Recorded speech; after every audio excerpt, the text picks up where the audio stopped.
அனைவருக்கும் வணக்கம். இன்னைக்கு நம்ம இந்த வீடியோல ஃப்ரெஞ்ச் ஃப்ரைஸ் ஏர் ஃப்ரையர்ல எப்படி பண்ண போறோம் அப்படின்றத தான் பார்க்க போறோம். நான் புதுசா ஏர் ஃப்ரையர் வாங்கியிருக்கேன். அதுக்கான அன்பாக்சிங் வீடியோவும் நம்மளோட சேனல்ல இருக்கு. நீங்க போய் செக் பண்ணி பாருங்க.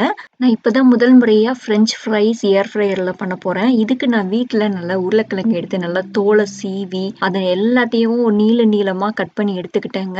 எல்லாமே வந்து ஒரே சைஸ் இருக்கிறது மாதிரி பார்த்துக்கிட்டோம்னா நமக்கு நல்லா இருக்கும். ஏன்னா ஃப்ரைஸ் வரும்போது எல்லாம் ஈவனா குக் ஆயிருக்கும். இல்லாட்டினா ஒண்ணு ரொம்ப கருகி போயி, இல்ல ஒண்ணு சரியா வேகாம அந்த மாதிரி இருக்கும். அதனால ஒரே மாதிரி சைஸ்ல இருக்கிற மாரி கட் பண்ணி எடுத்துக்கலாம். வெட்டி வச்ச உருளைக்கிழங்கு எல்லாத்தையும் நல்லா தண்ணீல அலசிட்டு, அதுல தேவையான அளவு உப்பு, கொஞ்சம் எண்ணெய், கொஞ்சமா பெப்பர் போட்டு நான் பெசரி எடுத்து வச்சுக்கிட்டேன். உங்களுக்கு தேவைன்னா, இன்னும் கொஞ்சம் டேஸ்ட் வேணும், இன்னும் கொஞ்சம் மொறுமொறுன்னு வேணும் அப்படின்னா, கொஞ்சம் கார்ன்ஃப்ளவர், கொஞ்சம் சில்லி பவுடர், கொஞ்சம் ஆயில், கொஞ்சம் உப்பு எல்லாம் போட்டு பெப்பர் போட்டு பெசஞ்சு வச்சுக்கலாம். நீங்க முதல் முறையா இப்பதான் ஏர் ஃப்ரையர் யூஸ் பண்றீங்க அப்படின்னா, நீங்க யூஸ் பண்றதுக்கு முன்னாடி அந்த ஏர் ஃப்ரையர சுத்தி இருக்கிற இடம் கொஞ்சம் ஃப்ரீயா இருக்கிற மாரி வச்சுக்கோங்க. ஏதாவது எலக்ட்ரிக்கல் பாயிண்டோ, இல்ல பின்னாடி ஏதாவது உங்களுக்கு வுட்டன் பார்ட் ஏதாவது இருந்துச்சுன்னா, அது டேமேஜ் ஆகாம இருக்கிறதுக்காக கொஞ்சம் நல்லா எடை விட்டு வச்சுக்கோங்க. ஏன்னா இது ரொம்ப சூடாகி வெளியில இது சூட வரும். அதுக்காக தான்.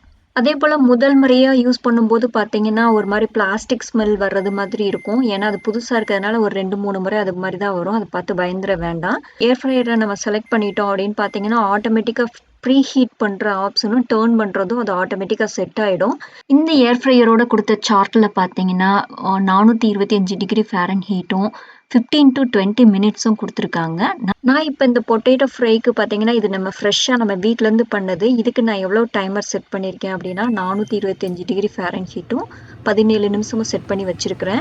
நம்ம டெம்பரேச்சரும், டைமரும் செட் பண்ண பின்னாடி பார்த்தீங்கன்னா, அது ப்ரீ ஹீட்டுக்கு போயிடும். அது நல்லா ப்ரீ ஹீட் ஆனவுனே பார்த்தீங்கன்னா, ஆட் ஃபுட் அப்படின்னு சொல்லிட்டு ஒரு நம்மளுக்கு இண்டிகேட் பண்ணும். ஒரு பீப் பீப் சவுண்ட் வரும். அதுக்கப்புறம் நம்ம பொட்டேட்டோ எல்லாம் நம்ம பெசரி வச்சிருக்கோம் இல்லையா? அத உள்ள ஆட் பண்ணி உள்ள வச்சிர வேண்டியதுதான். இப்ப பாருங்க நம்ம பொட்டேட்டோவ போட்டுட்டு இந்த ட்ரேய உள்ள வச்சோனே பார்த்தீங்கன்னா, நம்ம செட் பண்ணியிருக்க அந்த டைமர் ஸ்டார்ட் ஆயிடும். சரி நான் இப்ப என்ன பண்ண போறேன், இதுலயே கொஞ்சம் சர்க்கரைவள்ளி கிழங்கும் சின்ன சின்ன துண்டா கட் பண்ணி வச்சிருக்கேன். அதையும் சேர்த்து இதுல வைக்க போறேன்.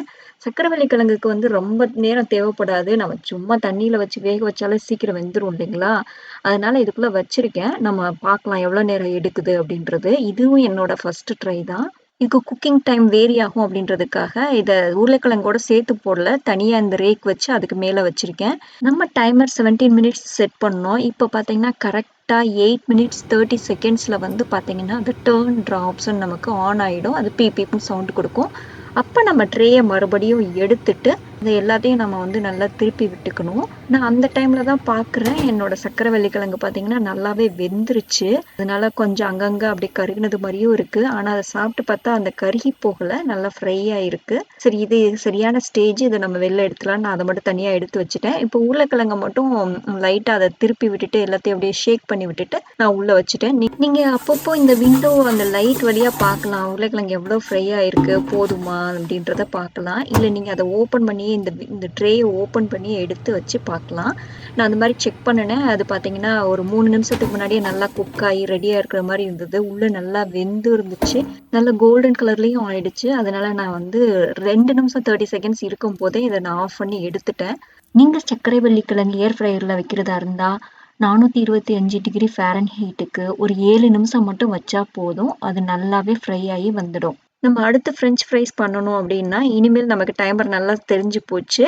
425 டிகிரி ஃபாரன்ஹீட்டுக்கு 15 மினிட்ஸ்க்கு வச்சா போதும். ஃப்ரை ரொம்பவே சரியான டைம்ல சரியான அளவு குக் ஆயிருக்கும். சாப்பிடறதுக்கும் ரொம்ப நல்லாருக்கும். என்னோட பசங்களுக்கும் எனக்கும் இந்த ஃப்ரைஸ் ரொம்பவே பிடிச்சிருந்தது. நல்லா டேஸ்ட்டா இருந்தது. உங்களுக்கும் பிடிச்சிருக்கும்னு நினைக்கிறேன். அனைவருக்கும் நன்றி. வணக்கம்.